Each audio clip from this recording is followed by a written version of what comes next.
Dear students, in this session I am going to give you an introductory class on virus.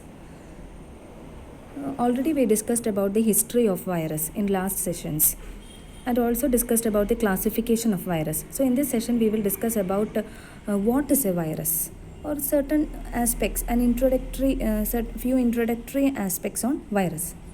So virus is a submicroscopic infectious agent. I already discussed in last class what is meant by submicroscopic organism. And this virus replicates only inside the living cell of an organism. It requires an host cell for replication. And this viruses can infect all types of life forms, from animals, plants, microorganisms, that is bacteria and archaea, all life forms it can infect. Means it is not the same virus which is infecting all these organisms. It is different viruses. It is specific. These viruses are having specific host. Means for one virus there is a specific host cell. It can infect only that specific host cell. So there are also viruses which is having a range of host cells. Some will be having one specific host cell. Certain viruses will be having a range of host cells. And this range may be small or big. It can be also like that. Then it was in 1892 Dmitry Ivanovsky described this non-bacterial pathogen infecting tobacco plants. Then in 1898 Martinus Beijerinck also he made the discovery of tobacco mosaic virus. And after these discoveries, more than 6,000 virus species have been described in detail. And these 6,000 viral species are just a few among the million types of viruses present in the environment.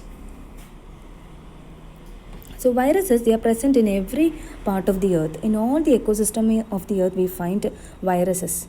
And they are the most numerous types of biological entity. And the study of virus is known as virology. And this is a subspecialty of microbiology. This image is an example of virus. This is coronavirus or SARS-CoV-2. It is a member of the family Coronaviridae. When infected by virus, this host cell is forced to rapidly produce thousands of identical copies of the original virus. So what a virus do? Outside the cell, it is a non-living entity. And when it infects a host cell, it enter into the host cell and it will force the host metabolic machinery or that it will hijack the genetic material of the host and make the host cell produce large copies of this virus. And at last what happens? This host cell will burst and these virus particles are released outside. So when not inside an infected cell or when it is not inside the host cell, viruses exist in the form of independent particles known as virions. These particles are known as virions, that is when they are outside a host cell. They are not living, they cannot reproduce, they cannot multiply, they cannot make any copies of the genetic material, and they are known as virions. And this virion consists of a genetic material that may be a molecule of DNA or RNA, a double-stranded DNA or a single-stranded DNA or a double-stranded RNA or a single-stranded RNA likewise. And this is having the capacity to encode proteins but only when inside a host cell. Then this virion will be having a protein coat known as the capsid. And some of the virions will be having an envelope made up of lipids covering the capsid. Okay, this is the structure of a virion. This is just a virus particle when it is outside a host cell. It is having a genetic material, it is covered by capsid, and in some cases the capsid is covered by envelope. So this living entity have only this much structures. And the shape of these virus particles range from simple helical and icosahedral forms to complex structures. Some of the viruses, it will be having just a simple helical structure or a icosahedral structure, but in certain viruses the structure is highly complex. And most of the virus species is having virions too small to be seen with an optical microscope. So, because they are 1/100th of the size of most bacteria, we can see them only with electron microscopes. Then about the origin of viruses. So this origin of viruses, it is unclear. It is not clear from where these viruses have originally evolved. It is said that it might have evolved from plasmids, that is pieces of DNA which can move between cells. These are plasmids, move between bacteria. Plasmids are parts of DNA which can move between bacteria, that is from one bacteria to another bacteria. It can also enter into other cells, means other than bacteria, it can also be passed on to other cells. So these viruses might have evolved from plasmids, or some say that they might have evolved from bacteria. So in evolution, when we study about evolution, that ongoing evolution in this earth, we know that all the organisms are in the state of evolution. They are evolving continually. So in this evolution, these viruses are having an important role by means of horizontal gene transfer. They are capable of horizontal gene transfer, okay, which increases genetic diversity in the population. So these viruses, they are capable of horizontal gene transfer, and this will increase the genetic diversity in the population. I am not going deeply into this point because it will be a lengthy class then. I need some 2 or 3 hours to explain what is horizontal gene transfer and how it increases genetic diversity. So I am not going deep into that. So this horizontal gene transfer, it is a way analogous to sexual reproduction. That is the genetic diversity produced by horizontal gene transfer. We can relate it with sexual reproduction.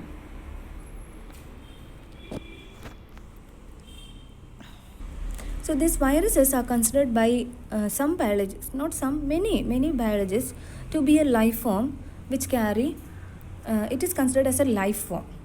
Okay, we know when it is outside the cell, it is not living because it is not reproducing, it is not producing copies of anything, or it is not doing metabolism. But then too, it is considered to be a life form because it carries genetic material. It can reproduce when inside a host cell. Also, it evolved through natural selection. So because of these key characteristics, they are considered to be a life form because they are having necessary criteria for life.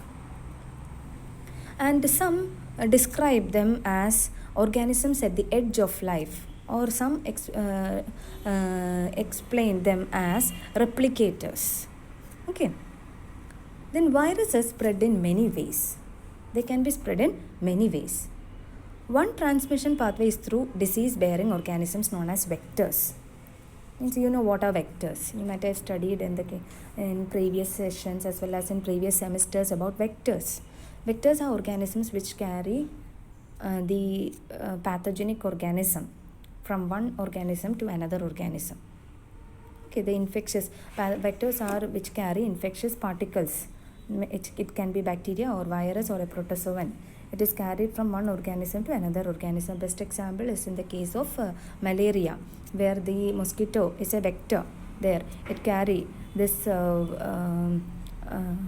means it spread this malaria infection from one person, one human to another human by sucking the blood. So there the mosquito is the vector. So that is an example for the vector organisms. So viruses are often transmitted by vectors and often transmitted from plant to plant by insect vectors that feed on the plant sap, such as aphids. And viruses in animals are transmitted from one animal to another. It is transmitted mainly by blood-sucking insects. Example, the mosquitoes in the case of malaria. And influenza viruses are spread by coughing and sneezing, that is through air droplets. So it is another mode of transmission. That is not through vectors, it is through air droplets. While coughing and sneezing, it is transmitted. The norovirus, rotavirus are common causes of viral gastroenteritis, which are transmitted by fecal oral route. Okay, or it is also passed by hand to mouth contact or in food or water. Okay, it is having oral fecal transmission. That is norovirus and rotavirus. This is again another mode of transmission. So virus can be transmitted in various ways. HIV is one of the several viruses transmitted through sexual contact or by exposure to infected blood. Again, another mode of transmission. So there are several modes of transmission, only few are listed here. So a variety of host cells that a virus can infect is called the host range. Okay, host range, it's host range. Sometimes a virus can infect only one specific host cell. Sometimes a virus can infect a group of host cells. Sometimes a virus can infect a large number of cells. So this is known as the host range. And this host range can be narrow, meaning a virus is capable of infecting few species, or it can be broad. It is capable of infecting many. It may not be species, few, it can also mean few cells and many cells. Infecting few cells or infecting many cells. And most of the viral infections in animals provoke the immune system. Our immune system will be provoked whenever a foreign organism enters our body. And usually our immune system eliminates the infecting virus. That is what is happening. Our immune system will eliminate the virus which is entering our body. Also, these immune responses can be generated by vaccination also. Okay, artificial form of producing that immune response. Okay, but some viruses means those viruses which are causing infections. Those viruses like AIDS, HPV infection, then hepatitis virus, they evade the immune responses. Means they are capable of evading our immune system.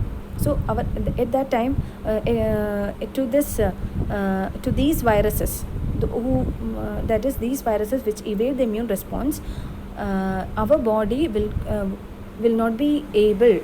Our body is not capable of detecting these viruses or provoking an immune response to these viruses. In that case, the virus will cause the disease or will cause the infection. And most often viral diseases are chronic infections. Most viral diseases will be chronic infections. And AIDS, this virus, HIV virus, it is mainly attacking our immune cell itself. So our body's immune system altogether is destroyed by this virus. So though there are large number of viruses in our environment, we are not getting infection because our immune system is capable of destroying them. But to those viruses which can evade our immune system, those viruses will cause the infection. Also, there are antiviral drugs now available against viruses. Then the structure. I am also giving a small description about the structure. So, there are certain virus form simple structures, certain virus form complex structures. So, this is a diagram showing how a virus capsid can be constructed using multiple copies of just two proteins. Look, this is a capsid of the virus. This is the image of the capsid of a virus, the coat of the virus. And here just two proteins, that is viral protein 1 and viral protein 2 is used to make a complex capsid structure. Then here, this is another structure. This is a structure of tobacco mosaic virus. You can see the protein subunits which is making the capsid, and inside there is the coiled RNA. This is again this is icosahedral structure of adenovirus. The middle one shows the diagrammatic image, and the both sides, left and right, which is the image shown on left and right, it is the electron microscopic image. The middle one is the diagrammatic image. This is the structure of chickenpox virus. This is the structure of cowpea mosaic virus. So now this is only I've only shown here a few types. There are a variety of complex structures in the case of virus. There is also bacteriophages, which is having a unique structure. So about these structures of virus we will be discussing in another session. So this is just an introductory session about virus for you. I am stopping here. Next session you may be having a discussion on viroids. Thank you.